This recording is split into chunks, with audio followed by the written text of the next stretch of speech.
各位，大埔宏福苑火災聽證會委員會委任嘅消防工程專家形容火災係一連串失誤導致系統性失效。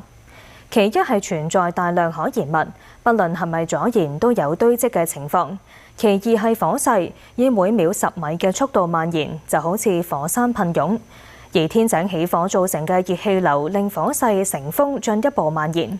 專家話，最先起火嘅宏昌閣居民完全冇時間逃生。下一輪聽證會將喺7月15至17號進行，俾各涉事方作總結陳詞。詳情請留意11點3晚間新聞。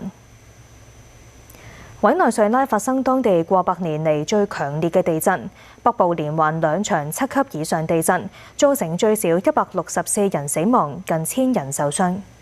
有人影到地震發生嗰陣，走到加拉加斯機場嘅情況，見到客運大樓搖晃嘅時候捲起塵土，旅客慌忙走避。位於加拉加斯附近嘅沿岸城市馬庫托係另一個重災區，一棟8層樓高、有過百間房嘅酒店幾乎被夷為平地。中國等多個國家表示將會向委內瑞拉提供援助。新聞提要報導完，各位。政府就制定香港首份5年規劃舉行諮詢會，收集與會人士就5年規劃、發展北都大學城等嘅意見。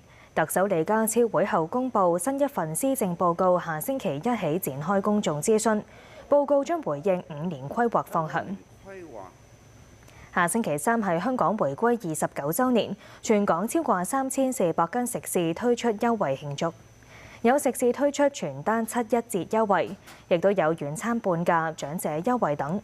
市民可以登入政府專題網頁瀏覽優惠詳情。